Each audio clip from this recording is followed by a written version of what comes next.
Hello friends, हम लोग अपने इस वीडियो लेक्चर में डिस्कस करने वाले हैं ग्रेजुटी, जो कि दिया गया है सेक्शन 10 सब सेक्शन 10 में। ओके, हम लोगों ने स्टार्ट किया है income under the head salary का कंप्यूटेशन करना, और आज के इस वीडियो लेक्चर में हम लोग डिस्कस करेंगे ग्रेजुटी। ग्रेजुटी जो होती है एक बहुत ही इंपॉर्टेंट टॉपिक है।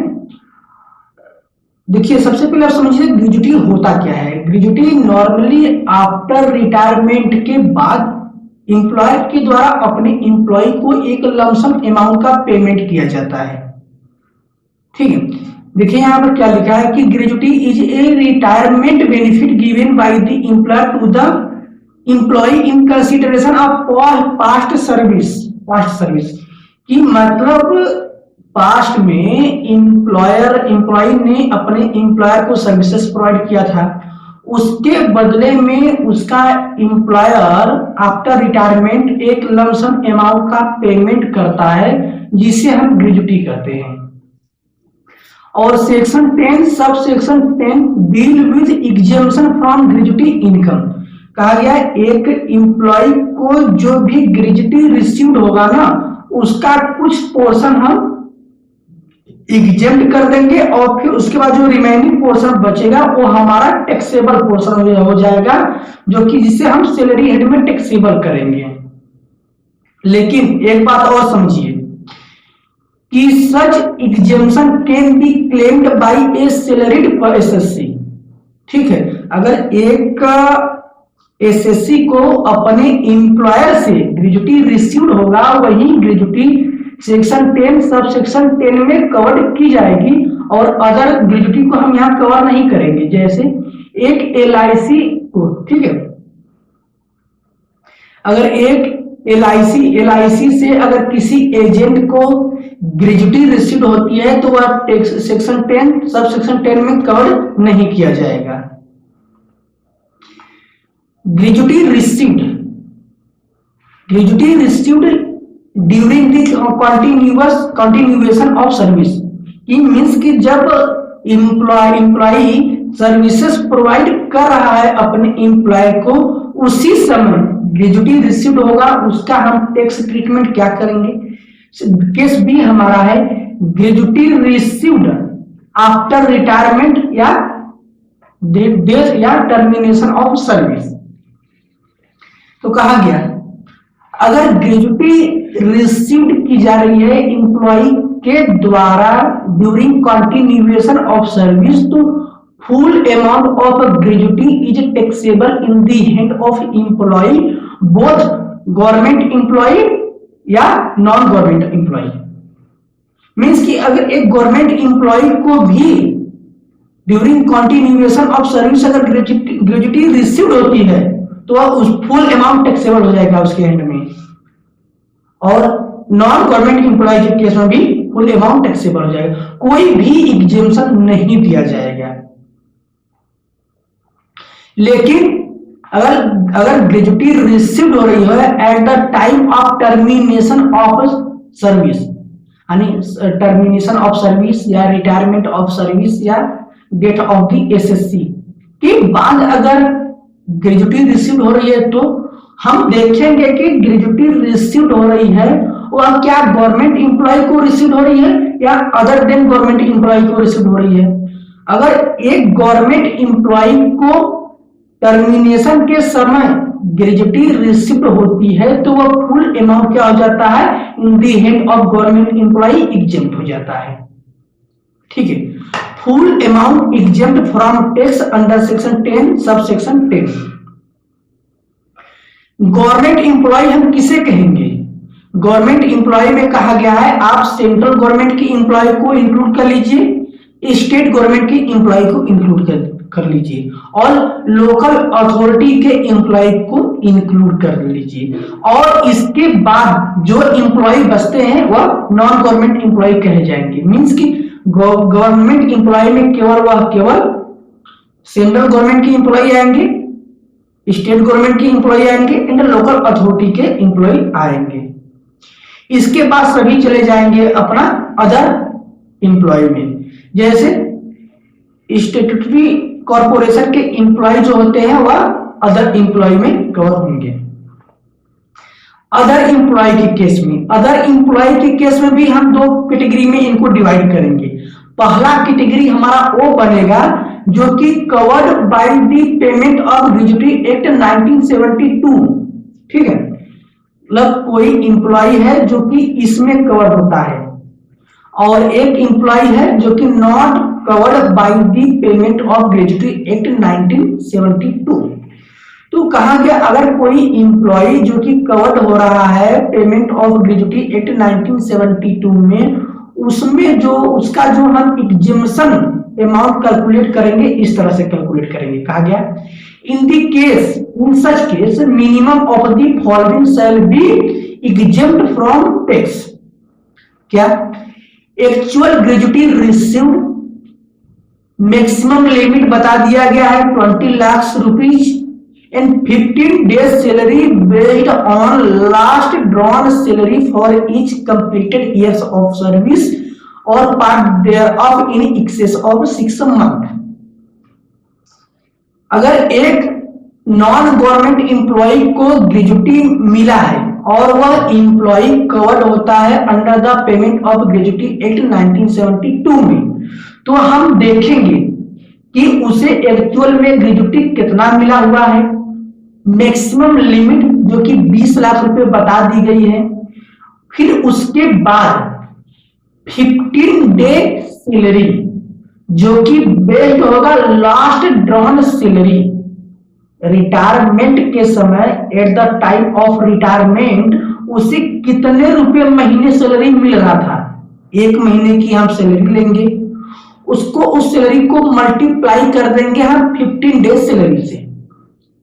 ओके, यानी 1 महीने की सैलरी के बेसिस पर जो लास्ट ड्रॉन सैलरी है उसके बेसिस पर हम 15 डे की सैलरी कैलकुलेट कर लेंगे और फिर उसके बाद जो अमाउंट आएगा उसमें हम मल्टीप्लाई कर देंगे कंप्लीटेड इयर्स ऑफ सर्विस, जितने कंप्लीटेड ईयर सर्विस प्रोवाइड किया गया होगा एम्प्लॉय के द्वारा अपने एम्प्लॉयर को, वह अमाउंट मल्टीप्लाई कर दिया जाएगा।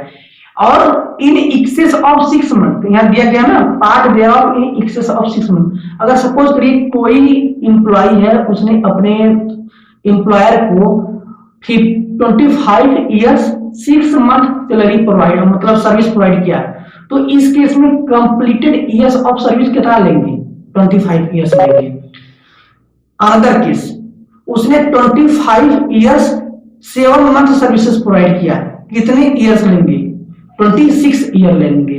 जैसे ही 6 मंथ से एक्सेस हो जाता है उसको हम कंप्लीट ईयर मान लेंगे, यानी 25 तो ईयर हमारा कंप्लीट है, प्लस जो 6 मंथ से अधिक हो जाएगा जो ईयर, उसको भी हम एक कंप्लीट ईयर मान लेंगे, तो यहाँ पर 26 ईयर हो जाएगा।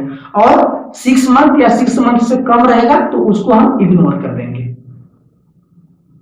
ठीक, और यहाँ पर देखिए 15, जैसे देखिए कि 1 मंथ, सपोज करिए कि लास्ट ड्रॉन सैलरी हमने कैलकुलेट किया 30,000 रुपये पर मंथ, ठीक है, 30,000 रुपये पर मंथ सैलरी है, तो इसको हम मान लेंगे कि ये 26 दिन की सैलरी है। कितने दिन की सैलरी है? 26 डे की सैलरी है। फिर 30,000 को 26 से डिवाइड करने पर आएगा, हमें 1 दिन की सैलरी मिल जाएगी। फिर 1 दिन की सैलरी मिल जाएगी तो उसके बेसिस पर हम 15 डे की सैलरी कैलकुलेट कर लेंगे। इस सेकेंड वाले केस में आते हैं, not covered by the payment of gratuity act 1972। यहां पर क्या गया है? यहां पर भी आपको 3 अमाउंट बताया जा रहा है, 3 अमाउंट बताया जा रहा है, और तीनों में से जो सबसे कम होगा ना वो आपका एग्जेम्पशन पार्ट होगा, एग्जेम्प्ट पार्ट होगा। जैसे एक्चुअल अमाउंट रिसीव्ड, एक्चुअल में ग्रेजुटी का कितना अमाउंट रिसीव्ड किया गया है? 20 लाख रुपीज, यहां पर भी मैक्सिमम लिमिट बताई गई है, plus 1/2 of completed years of service divided by multiply by average salary per month, जो कि based on 10 month average salary immediately preceding the month of retirement और डेथ। दोनों में देखिए अंतर है। ये हमारा दोनों केस में हमारा पहला एंड दूसरा पॉइंट सेम है, ठीक है, लेकिन दिक्कत है तीसरे पॉइंट में। तीसरे पॉइंट में आप समझिए, यहां पर 1/2 दिया गया है और यहां पर 15 डेज सैलरी दिया गया है, ठीक है। और जो ये सैलरी लिया गया है वो बेस्ड है लास्ट ड्रॉन सैलरी पर, यानी at the time of retirement employee को कितना सैलरी मिल रहा था वही सैलरी हम यहां लेंगे। और यहां पर दिया गया है based on 10 month average salary, जो कि immediately preceding the month of retirement. जैसे अगर कोई एम्प्लॉय है रिटायरमेंट उसका कब है, 1 नवंबर को वह रिटायर हो रहा है, तो उसके प्रीसीडिंग नवंबर मंथ के प्रीसीडिंग वाला मंथ कौन सा होगा, अक्टूबर। यानी अक्टूबर से लेके जनवरी तक के मंथ की सैलरी को हम लेंगे और फिर उसका एवरेज हम निकालेंगे। जो सैलरी आएगी वो हमारी सैलरी यहां पर लेंगे। लेकिन इस वाले पहले वाले केस में क्या था कि हम eight the time of retirement के समय की सैलरी ले रहे थे। आगे बढ़ते हैं, देखिए कुछ नोट, पहले वाले पॉइंट में कुछ नोट देखिए। उस एम्प्लॉय के लिए बताया जा रहा है कि जो कि कवर्ड है bye the payment of gratuity act 1972 में कहा गया है। Note, completed years of service में क्या क्या हम मानेंगे, यहां दिया ना कंप्लीटेड ईयर्स ऑफ सर्विस, एक कंप्लीटेड ईयर्स ऑफ सर्विस, इसका मतलब आप समझ लीजिए कहा गया है completed years of service include any friction in excess of 6 month. यानी कोई ईयर है, जैसे एम्प्लॉय ने 25 ईयर्स 7 मंथ सर्विसेज प्रोवाइड किया तो इसको हम 26 ईयर मान लेंगे, ठीक। जैसे 7 ईयर्स 9 मंथ को हम क्या कितना कंसीडर करेंगे, 8 ईयर्स कंसीडर करेंगे। लेकिन 7 ईयर्स 5 मंथ को हम केवल 7 ईयर्स ही कंसीडर करेंगे, यानी 6 मंथ से कम, यानी इन एक्सेस ऑफ 6 मंथ से अधिक रहेगा तभी हम उसको एक कंप्लीट ईयर्स मानेंगे, अथवा हम उस फ्रिक्शन को इग्नोर कर देंगे। सैलरी में हम क्या क्या लेंगे, कहा गया है salary means basic salary plus DA, जो कि लास्ट ड्रॉन सैलरी होगा, ठीक है। यानी बेसिक सैलरी प्लस डीए हम ले लेंगे। In case of an employee of a seasonal establishment, अगर एक सीजनल एस्टेब्लिशमेंट है मतलब कि वहां 12 महीने में 6 ईयर कार्य होते हैं और 6 ईयर एस्टेब्लिशमेंट बंद रहता है, तो उस केस में क्या होगा, कहा गया उस केस में हम 15 डेज सैलरी की जगह 7 डेज सैलरी लेंगे, ठीक है। 15 डेज सैलरी की जगह हम 7 डेज सैलरी लेंगे। यहां पर ये जो 15 डेज सैलरी था उसके जगह हम 7 डेज सैलरी लेंगे into completed years of service into salary per month, ठीक। In case of a piece rated employee, वहां पर बताया जा रहा है कि जहां पर एम्प्लॉय को पर मंथ पेमेंट ना किया जा रहा हो, उसे कैसा पेमेंट करा जा रहा है, पीस के आधार पर, माने जितना वह प्रोडक्शन, जितने यूनिट का वह एम्प्लॉय प्रोडक्शन कर रहा है उसके हिसाब से उसे सैलरी का पेमेंट किया जा रहा है। उस केस में क्या होगा, कहा गया 15 days salary would be computed on the basis of average of total wages excluding wages paid for overtime, माने ओवर टाइम वाला वेजेज को हम एक्सक्लूड कर देंगे। Received for a period of 3 months immediately preceding the termination of his employment. जिस date को उसका क्या हो रहा है, जिस मंथ में उसका टर्मिनेशन किया जा रहा है, उसके एम्प्लॉयमेंट का टर्मिनेशन किया जा रहा है, उस मंथ को छोड़कर हम प्रीसीडिंग 3 मंथ की सैलरी का एवरेज निकालेंगे और उस सैलरी में ओवर टाइम की सैलरी को हम ऐड नहीं करेंगे। अब देखिए है not covered by the payment of gratuity act, इसका हम देख लेते हैं, ठीक है। इस वाले का इसके लिए बताया गया है will calculating completed years of service ignore any fraction of the year, यानी जैसे अगर 7 years and 9 month होगा तो उसको हम केवल 7 years ही कंसीडर करेंगे। एवरेज सैलरी हेयर मीन्स, माने सैलरी मीन्स क्या, सैलरी मीन्स यहां बताया गया है basic salary plus DA. DA कब, डीए इफ, यानी डीए अगर रिटायरमेंट बेनिफिट में इंक्लूड किया जाता होगा तो यहां पर हम डीए को इंक्लूड करेंगे, अर्थात डीए को हम कंसीडर नहीं करेंगे। प्लस कमीशन, कमीशन को भी हम ऐड करेंगे किस केस में, अगर commission fixed percentage on turn over पर दिया जा रहा होगा, अगर परसेंटेज दिया जा रहा होगा एम्प्लॉय को उसके टर्न ओवर पर एक फिक्स्ड परसेंटेज के आधार पर, यानी अगर किसी एम्प्लॉय को फिक्स्ड अमाउंट ऑफ कमीशन दिया जा रहा होगा पर मंथ, जैसे 2000 रुपये पर मंथ, तो उसको हम सैलरी की डिफरेशन में इंक्लूड नहीं करेंगे, लेकिन 2% on the turnover by the employee, अगर ऐसा दिया जा रहा होगा तो उस परसेंटेज को हम यहां पर इंक्लूड करेंगे। यहां पर देखिए लास्ट मंथ एवरेज सैलरी को बता भी दिया गया है, कैसे हम कैलकुलेट करेंगे, कहा गया है immediately preceding the month of retirement, यानी रिटायरमेंट जिस मंथ को हो रहा है एम्प्लॉय को, उस मंथ को छोड़कर फिर उसके प्रीवियस 13 मंथ को हम ले लेंगे। एग्जाम्पल लिखित दिया है, if an employee retires on 18 November 2018 को उसका रिटायरमेंट हो रहा है, देन उस केस में कहा गया है 10 month average salary shall be a period starting from January 18 से लेकर एंडिंग ऑन अक्टूबर 2018, यानी नवंबर को छोड़कर अक्टूबर से जनवरी तक की पीरियड हमारी क्या हो जाएगी, 10 मंथ की पीरियड मानी जाएगी। If DA is not forming part a retirement benefit then the same shall not be included salary.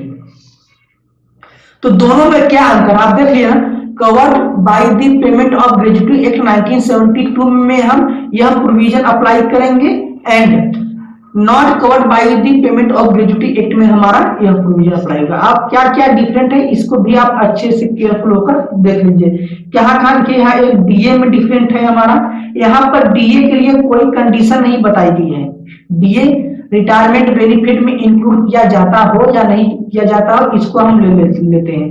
Basic salary plus DA यहाँ पर दिया गया है, लेकिन इसमें दे दिया गया है basic salary plus DA plus commission भी दे दिया गया है। ओके, और यहाँ जो 10 मंथ वाली बात है, ठीक है, यहाँ पर लास्ट ड्रॉ सैलरी लिया गया है, यहाँ पर लास्ट 10 मंथ एवरेज सैलरी लिया गया है, ठीक है, और इसमें फ्रैक्शन ऑफ द ईयर को लिया गया है अगर वह इन एक्सेस ऑफ 6 मंथ होता है तो, और यहाँ पर फ्रैक्शन ऑफ द ईयर को इग्नोर कर दिया गया है, ठीक है। और देखिए इस डेट में भी यहाँ अंतर है, यहाँ पर 1 मंथ में हम केवल कितना माने हैं कि वह ऐसा माना गया है कि 1 मंथ में 26 डे होते हैं, लेकिन not covered by the payment of gratuity act 1972 में 1 मंथ में 30 डे हम मानते हैं कि 30 डे होते हैं, ठीक है। तो इस तरह से हम कंप्यूट करते हैं। नोट, बहुत ही इंपॉर्टेंट नोट है, इसको आप समझिए। Will claiming the statutory amount ₹20 lakhs, any amount earlier claimed as deduction under section 1010 shall be reduced from 20 lakh rupees। यानी कहा गया है एक एम्प्लॉय को मैक्सिमम ग्रेजुएटी का डिडक्शन या एग्जम्पशन दिया जा सकता है 20 लाख रुपीज तक। 20 लाख से अधिक कभी भी उसको एग्जम्पशन नहीं दिया जाएगा ग्रेजुएटी को। सपोज करिए कि उसने क्या किया 1996 में वह एक बार मतलब उसने ग्रेजुएटी रिसीव किया था जिसका उसे 40,000 रुपये डिडक्शन मिला हुआ है, ठीक है। तो इसका मतलब अब उसे केवल 19,60,000 का डिडक्शन मिलेगा, सॉरी ये नहीं, ठीक है। तो इसका मतलब उसे अब 19,60,000 का ही मैक्सिमम डिडक्शन ग्रेजुएटी का मिल सकता है। इलिस्ट्रेशन आप समझिए। Ashok an employee of ABC limited receive कुछ अमाउंट रिसीव किया गया है अशोक के द्वारा एबीसी लिमिटेड से एज ए ग्रेजुटी दिया गया है 2,05,000 रुपये एज ए ग्रेजुटी रिसीव किया गया है। और मिस्टर अशोक जो है वो कवर्ड होते हैं पेमेंट ऑफ ग्रेजुटी एक्ट 1972 में। He retire on 10 September 2018 after rendering service for 35 years and 7 month. देखिए यहाँ पर क्या है कि मिस्टर अशोक जो है वो कवर किए जा रहे हैं पेमेंट ऑफ ग्रेजुटी एक्ट 1972 में। इसका मतलब कि उनका कंप्लीट ईयर्स ऑफ सर्विस हम किस तरह से कंप्यूट करेंगे, ये जो कंप्लीट ईयर्स ऑफ सर्विस है इसको तो हम लेंगे ही लेंगे, और fraction of the year in excess of 6 month से अधिक होगा तो उसको भी हम एक कंप्लीट ईयर मान लेते हैं। मींस कि इस 7 मंथ को हम एक कंप्लीट ईयर मान लेंगे और इस केस में ये 36 ईयर्स हो जाएगा। ठीक है। The last drawn salary was ₹2,700 per month. ठीक है। Calculate the amount of gratuity chargeable to tax. बहुत ही सिंपल है। देखिए यहाँ पर लेस हम जो भी ग्रेजुटी अमाउंट रिसीव्ड हुआ है उसको पहले हम लिख लेते हैं और इस अमाउंट में से हम लेस करेंगे। क्या लेस करेंगे? जो तीनों में से कम होगा, जो तीनों में से कम होगा। और वह कौन कौन सी अमाउंट है देखेंगे कि एक्चुअल में ग्रेजुटी कितना रिसीव्ड हुआ है। मैक्सिमम एग्जेम्पशन लिमिट जो कि 20 लाख रुपए बताई गई है और फिर हम अमाउंट कैलकुलेट करेंगे किसमें 15 डेज सैलरी। ठीक है। For completed years of service को हम डिवाइड कर देंगे सैलरी पर मंथ जो कि बेस्ड होगा लास्ट ड्रॉन सैलरी। तो यहाँ पर देखिए लास्ट ड्रॉन सैलरी है 2,700 रुपये पर मंथ। मीन्स की 2,700 रुपये को हम डिवाइड कर देते हैं पहले 26 डे से, तो हमें मिल जाएगा एक दिन की सैलरी, 1 डे की सैलरी। फिर एक दिन की सैलरी मिल जाएगी तो उसको हम मल्टीप्लाई कर देंगे 15 डे से, तो हमें 15 डे की सैलरी मिल जाएगी। और 15 डे की सैलरी मिलेगी फिर हम उसको मल्टीप्लाई कर देंगे कंप्लीटेड ईयर्स ऑफ सर्विस से, तो हमें ये वाला अमाउंट क्या होता है मिल जाता है। ठीक। तो इन तीनों में सबसे कम कौन सा है? सबसे कम तो यही है, लिस्ट अमाउंट यही है तीनों में से। तो ये अमाउंट हमारा एग्जेम्पशन वाला पार्ट हो जाएगा। मीन्स कि 2,05,000 रुपये में से 56,077 रुपये घटाने के बाद 1,48,923 रुपये आया जो कि टैक्सेबल ग्रेजुटी है in the hand of mister Ashok. Illustration number 2 देखिए क्या दिया गया है। Mr. Old man retired from his job after 29 years 6 months and 15 day of service on 17 दिसंबर 2018 को। ठीक है। 17 दिसंबर 2018 को रिटायर हो रहे हैं। 29 year 6 month 15 day service provide करने के बाद and received gratuity amount ₹4 lakh.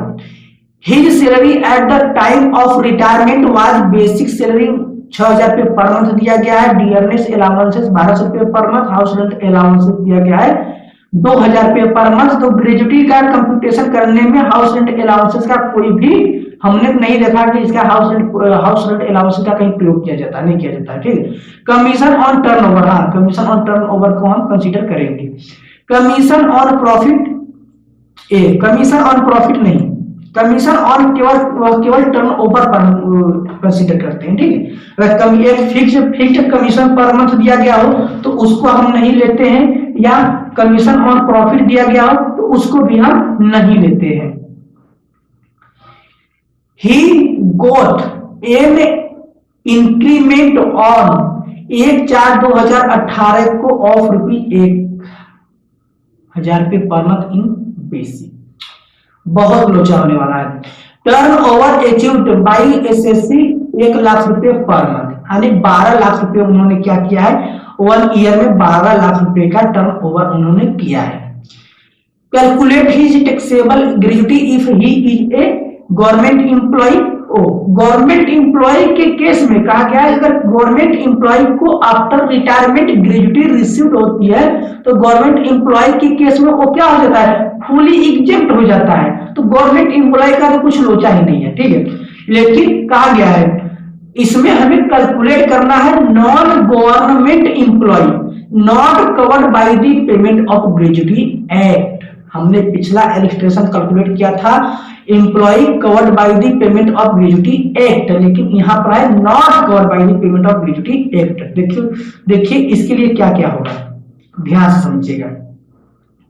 पहले कहा गया है एग्जाम्पल क्वेश्चन को पहले समझिए, इसमें हम not covered by the payment of gratuity act में क्या क्या करने वाले हैं। कंप्लीटेड ईयर्स किस तरह से हम कैलकुलेट करेंगे, फ्रैक्शन ऑफ द ईयर को हम इग्नोर कर देंगे, तो इसका मतलब इस केस में केवल 29 ईयर्स को हम लेंगे, 29 ईयर्स को हम कंसीडर करेंगे और 6 मंथ 15 डेज को हम इग्नोर कर देंगे। ओके ठीक। और जो हम एवरेज सैलरी कैलकुलेट करेंगे कैसे, last 10 month average salary preceding the month of retirement, ठीक, जिस मंथ में उसका रिटायरमेंट हो रहा है उस मंथ को छोड़कर जो लास्ट का मंथ बचेगा उसको हम उसकी हम 10 मंथ की सैलरी लेंगे।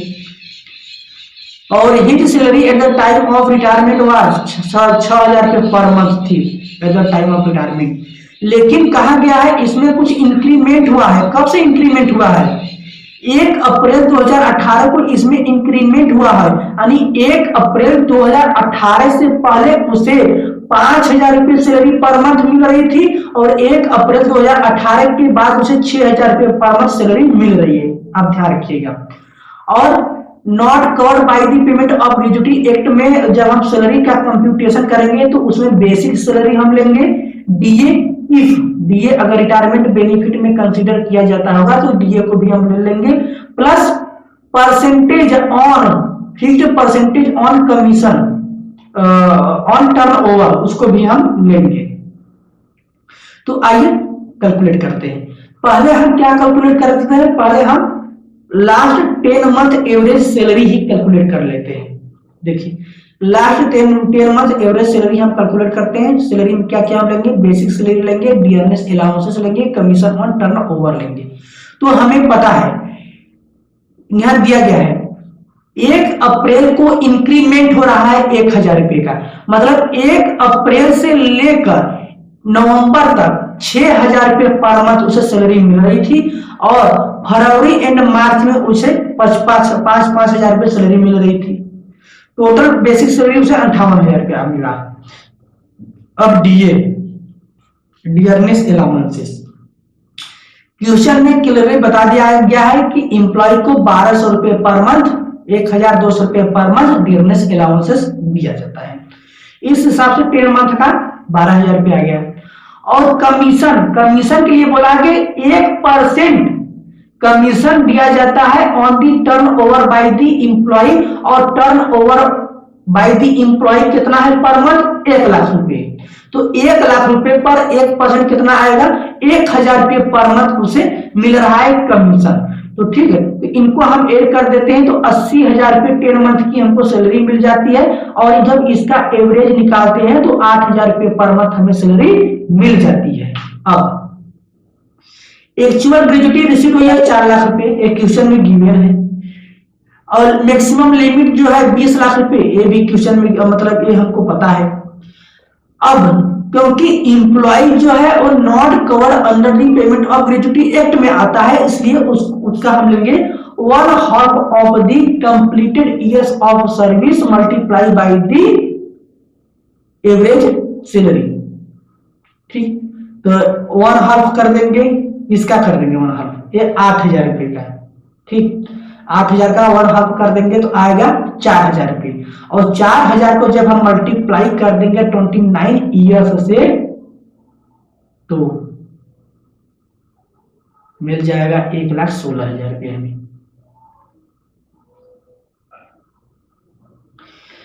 तो 1 लाख, इन तीनों में से सबसे कम कौन है, 1,16,000 रुपये।